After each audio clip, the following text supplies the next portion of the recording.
Bem, senhoras e senhores, boa noite a todos vocês, tudo jóia? Novamente agradeço aí a presença de vocês aí assistindo os nossos materiais e também aos 2.300 inscritos que o nosso canal realmente já atingiu. E tudo isso a você aí que acredita, que acompanha e compartilha bastante os nossos materiais. Joia? Sejam bem-vindos e informo vocês que hoje vamos falar bastante sobre o contexto histórico da ginástica. Joia? Prepare seus materiais, lembrando, se precisarem deixar algum comentário aqui embaixo para posteriormente estar respondendo a respeito do assunto, certo? É de grande valia para todo o nosso aprendizado. Lembrando que é compartilhando que nós aprendemos e reforçamos aí os nossos saberes, os nossos aprendizados. Joia? Aperte os cintos e bem-vindos a essa mágica e fantástica jornada do conhecimento.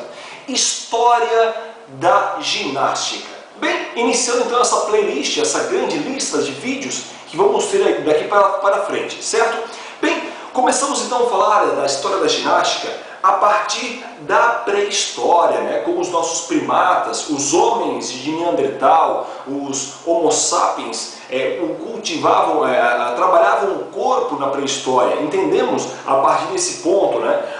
Depende, migrando ao longo dessa linha histórica para os egípcios. Como os egípcios entendiam o contexto da ginástica, da arte de aperfeiçoar o corpo também para fins da guerra, preparação para as batalhas e defender realmente territórios.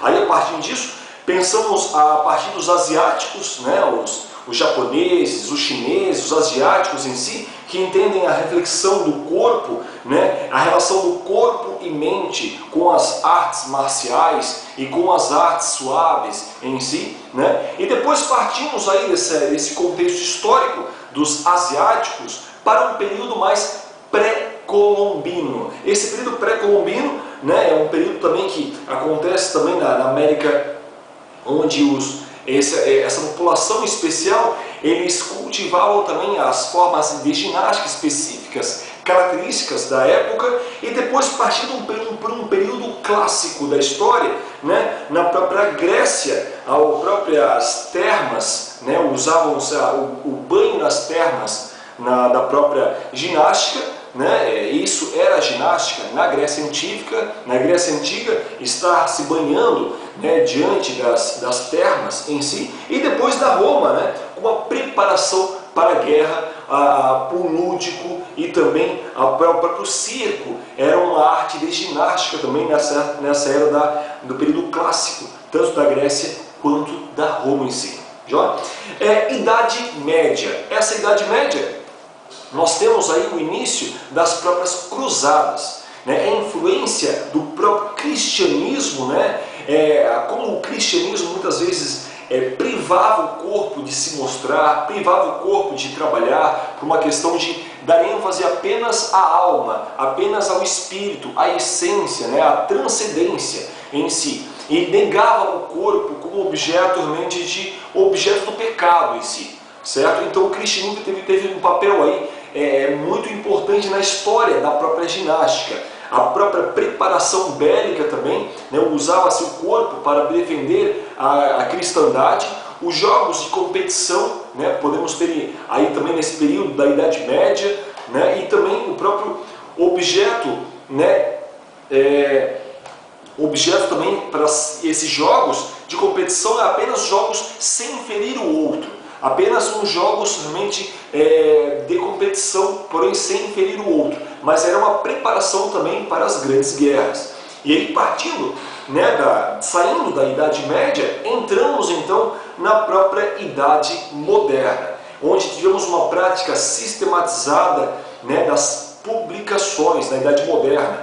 É onde surgiram mais publicações a respeito do que era ginástica, estratégias de ginástica, formas coreografadas de praticar a ginástica, né? E também na própria idade contemporânea, né? Onde as escolas europeias começam a surgir então, né? E os métodos europeus de ginástica começam a surgir, né? Dentre eles da Inglaterra, né? Com jogos esportivos, né? Onde surge também aí na Inglaterra, nessa era contemporânea, o próprio escotismo, né, que surge com uma educação para jovens, onde pega jovens ociosos da época, né, um dos grandes nomes do escotismo hoje, nós temos o grande nome chamado Joseph Stephenson Smith Baden-Powell, famoso BP. E Baden-Powell, junto com suas ideias e outros grandes teóricos da época, juntaram essas ideias e formaram o escotismo, que é um movimento que hoje tem mais de 110 anos, certo, de fundação, onde educa jovens, principalmente período contraturno, é um complemento aí da escola, o escotismo sendo um complemento da igreja, um complemento aí da própria família também, para a educação de jovens, para a própria cidadania, né? Então aí é o próprio escotismo, né? E nós temos o próprio movimento de centro também, que vem da própria Alemanha, da própria Áustria, na Suécia, tendo um conteúdo nesse movimento de centro, um conteúdo um pouco mais nacionalista, né? Alguns autores que contribuíram para esse movimento nacionalista foi o próprio Basedow. Basedow tem uma influência muito grande em filósofos como o próprio Rousseau, como o próprio John Locke, né? Influenciaram bastante esses grandes filósofos, né? O próprio Basedow. E citamos também um dos grandes nomes da ginástica, né, nessa era europeia da ginástica, no surgimento da ginástica europeia, o próprio Guts Munz. Né? Guts Munz é um grande nome também da ginástica, né, que dá à ginástica um caráter mais patriótico, né, tendo uma intenção um tanto quanto mais nacionalista de desenvolver também o caráter em si. E temos também um grande, né, movimento do norte da ginástica. Esse movimento do norte, ele tem na própria Dinamarca, na própria Suécia, na própria Noruega, na Finlândia, que tem como intuito a educação geral, através da ginástica, educar o corpo geral, né? Com influências, né, pedagógicas, na própria influências médicas, influências militares e influências estéticas, né, nesse movimento do norte. Em 1813, senhores, em 1813 surge então o Instituto Geral de Ginástica, que transforma a Escola de Educação Física e Desportos. Então, a Escola de Educação Física e Desportos surge então em 1813 com o Instituto Geral da própria ginástica, né? E a própria escola francesa, em 1939, ela vai ter uma grande influência nessa relação com o Ling, né? Em homenagens a Ling, com o objetivo realmente de igualdade de qualidades físicas, melhoramento das qualidades físicas, né? E o aumento da energia corporal e também, claro, não podemos deixar de citar as qualidades morais que essa escola francesa, né, onde em 1939 ele vem em 1839 vem realmente a ser influenciada, né? Então, aí temos também a própria ginástica feminina. A ginástica feminina, né, que acompanhado de música também, onde a grande diferença da ginástica masculina é que a feminina também está alicerçada e coreografada pela própria música, onde em 1850 houve uma obrigatoriedade da própria ginástica no ambiente escolar, né? Então essa é uma linha histórica da ginástica desde a era pré-histórica, passando pelos egípcios, entrando na era europeia, uma modernidade, o surgimento do escotismo, né, nesse processo, e daí então, em 1850, né, houve essa obrigatoriedade da própria ginástica, né? Então entendamos agora a própria estrutura da ginástica em si, né? Como a ginástica ela tem a sua estrutura organizacional e a sua hierarquia. Primeiramente, entendamos que ela é hierarquizada a partir do COI, né? Comitê Olímpico Internacional, que esse Comitê Olímpico Internacional vai surgir em 1894 com Pierre de Coubertin, que é um dos grandes nomes das Olimpíadas da era moderna. Pierre de Coubertin, onde em 1894, né, surge então o Comitê Olímpico Internacional. E após nessa hierarquia, né, na estrutura da ginástica, nós temos a própria FIG, que é a Federação Internacional de Ginástica, onde ela surge em 1921, né, incluindo aí praticamente 121 países filiados e regulamentados, né, em níveis de continentes que a FIG ela vem a dividir, tendo a União Asiática, né, a FIG divide dessa forma, a própria União Asiática, a União Pan-Americana, a União Europeia e a Africana. Então, dividindo nessas classificações entre a Asiática, Pan-Americana, Europeia e a própria Asiática, que são subordinadas à própria FIG, Federação Internacional de Ginástica, né? E as confederações nacionais, como a própria CBG, que é a Confederação Brasileira de Ginástica, né? Assim como as federações estaduais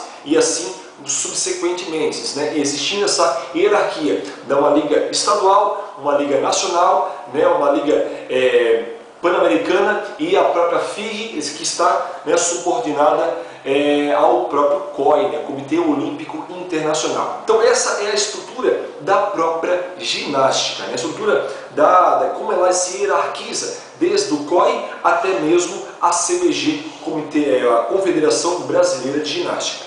Falamos então da ginástica no Brasil propriamente dito. Como é que ela se estrutura? Primeiramente, a ginástica no Brasil, ela parte do Brasil colônia, né? Tendo pouca importância, com um caráter mais higienista. Em outras aulas, que vamos colocar aqui nos cards, falamos um pouco mais a respeito do contexto histórico da educação física, onde a ginástica ela vem se entrelaçando nesse processo, como uma principal atividade, né, que consolida, que dá objeto à própria educação física, né? Então a ginástica nesse período colonial ela tem um fim muito mais higienista, né? Logo no Brasil Império, ele tem o controle do corpo individual, né? Futuros gestores e trabalhadores. Já é um intuito de ter a ginástica no intuito de controle do corpo, né? De formar trabalhadores para a era industrial, pelo período imperial e a era industrial que está então surgindo até então.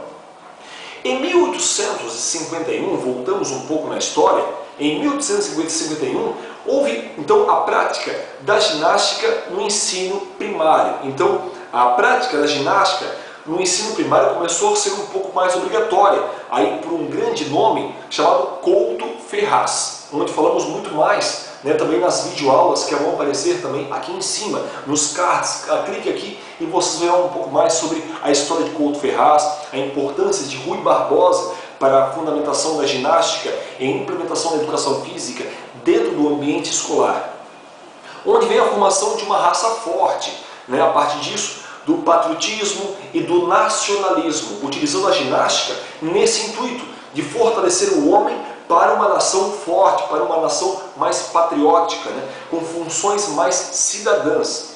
Então, a partir desse momento, chega o método alemão, né, com o tema Ordem e Progresso. Esse tema kantiano, né, de Augusto Comte, que ele, com o seu sistema positivista, ele fundamenta esse lema, Ordem e Progresso, hoje lema de uma matriz conservadora, também mais a partir da matriz conservadora, vocês assistem também aqui nos cards. Então ele, com a matriz conservadora, com uma matriz mais positivista, cientificista, né, ele tem esse método da ordem do progresso, que tem um grande precursor também, que foi o próprio Jahn, né, e tem aí fins mais científicos, fins mais militares, né, para fundamentar aí e levar o sujeito a ter um fim mais voltado também à cidadania, né? E também tem uma influência muito grande do caráter nacionalista e de alguns filósofos, né, como Goethe, como Kant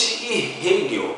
Então esses três filósofos, Goethe, Kant e Hegel, vão praticamente virar a página, né, saindo de uma matriz mais conservadora e entrando agora numa matriz mais crítica, né, onde geram aí algumas respostas com essas matrizes críticas, matrizes tanto quanto mais subversivas, algumas respostas militares contra-revolucionárias, que são matrizes que vão realmente ao encontro, vão de encontro ao sistema vigente e onde há uma necessidade do Estado-nação ter uma intervenção militar contra-revolucionária, né? Tendo sendo expulsos alguns insurgentes da época que batiam de frente com o próprio sistema, né?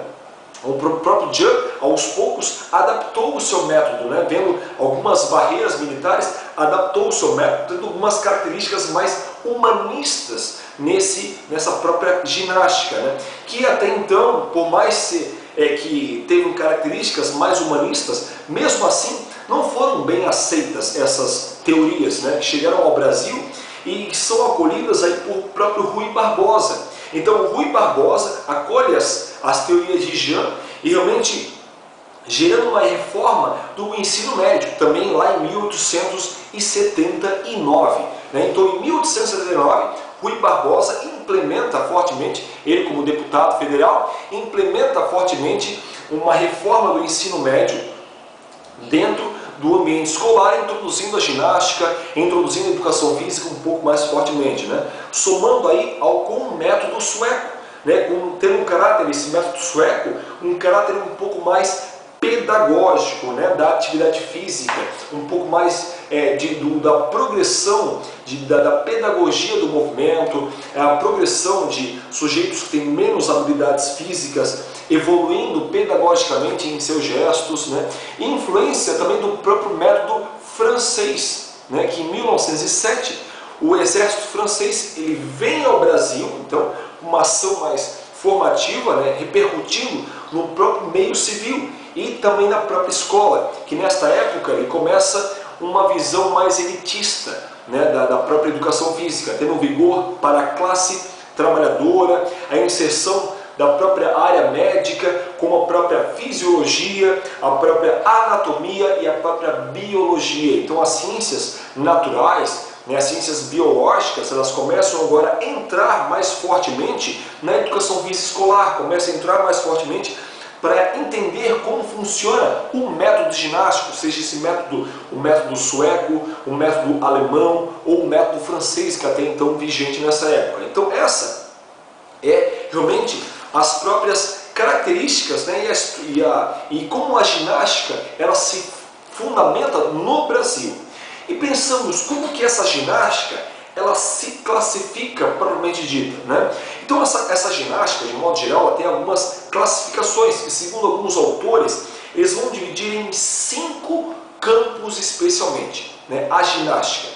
Primeira delas, a ginástica de condicionamento físico, né? Que vai ter essa ginástica de condicionamento físico como o próprio jump, né? A própria musculação ela entra como uma ginástica de condicionamento físico, uma ginástica que voltada mais às academias, voltada mais às capacidades físicas em si. Então essa é uma das ginásticas, que é uma das classificações da ginástica, a ginástica de condicionamento físico.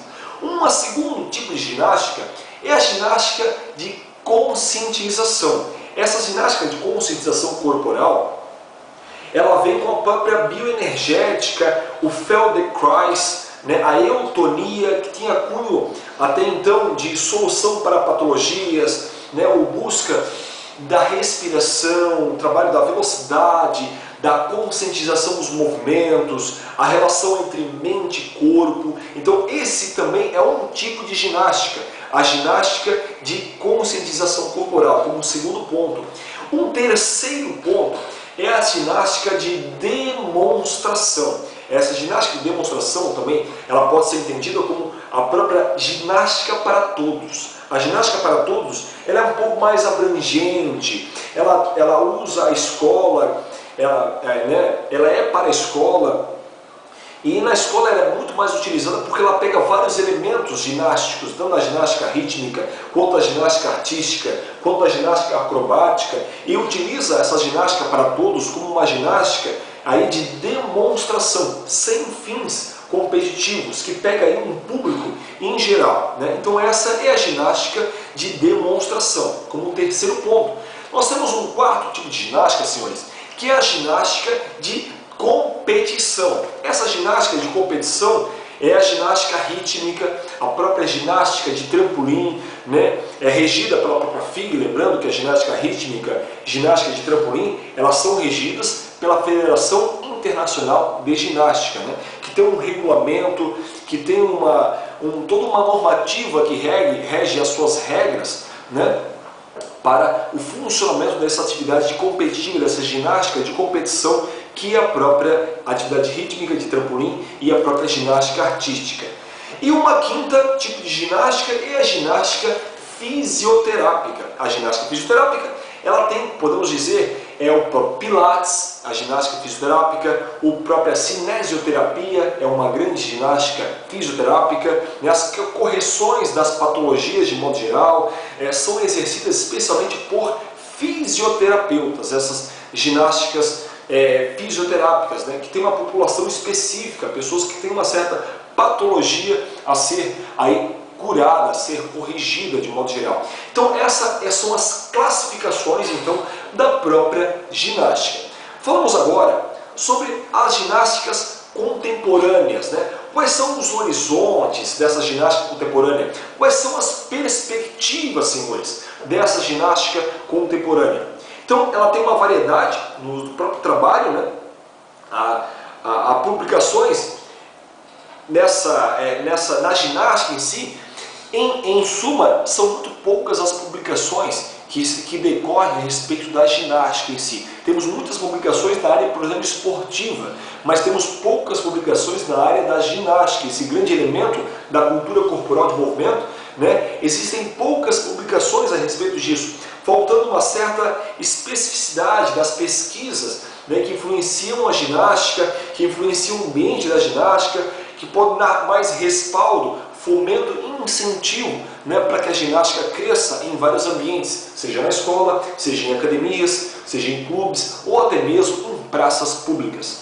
Então, na prática, hoje nós vemos a ginástica, ela muito forte, por exemplo, no ambiente laboral, no ambiente das empresas. Hoje as empresas adotam bastante a própria ginástica laboral para fins de melhoramento da eficiência da ação do trabalho do sujeito ali inserido, né? Onde essa ginástica laboral vem a serviço do homem para prevenção de lesões, né? Para o melhoramento do esforço do trabalho, para designação do esforço do trabalho em si, né? Melhoramento do esforço repetitivo, onde vem a própria lesão pelo esforço repetitivo, ou a própria DORT, né? Dor pelo esforço repetitivo. Né? E a inserção dessa ginástica na empresa ela é cada vez maior, né? Como o próprio SESI, SESC utilizam bastante recursos da própria ginástica laboral como uma estratégia até mesmo de incentivos fiscais, para o próprio incentivo de seus trabalhadores, de seus funcionários a praticarem a própria ginástica laboral, né?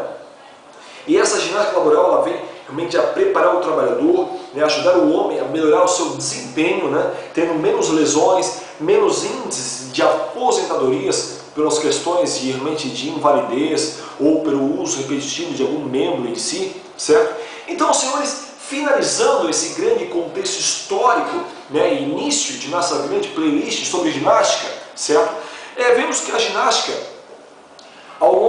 falamos hoje sobre a evolução da ginástica, né, na sua história, desde a pré-história até os tempos atuais. Falamos sobre os 5 tipos de ginástica, né, a ginástica de academia, a ginástica de condicionamento, a ginástica terapêutica, a ginástica para todos, que é a ginástica geral, né. E antigamente, a antiguidade, como os egípcios, né, os estictas, eles entendiam a ginástica, como eles praticavam a ginástica naquela época, né, esse pré-colombino, né, e seus registros históricos, né, da ginástica desde essa época, a Idade Média, a influência negativa que a igreja tem, né, na Idade Média sobre o corpo, a castração do corpo, né, em virtude de uma alma transcendente, né, e as próprias escolas europeias, né, a questão do nacionalismo, né, como o Brasil em si teve a relação da Segunda Guerra Mundial, né, os objetivos, né, desse momento histórico, certo, senhores? Novamente agradeço a todos vocês, certo, por acompanharem os nossos materiais. Informo vocês que na próxima aula vamos falar mais aí também sobre ginástica. Não deixe de acompanhar, se inscreva aqui no canal, acompanhe os nossos materiais. Joia? Então acompanhe nessa bolinha aqui que vai aparecer aqui para a inscrição e também acompanhe futuras playlists aqui nesse ambiente. Joia? Um bom descanso a vocês e até um próximo momento. Valeu!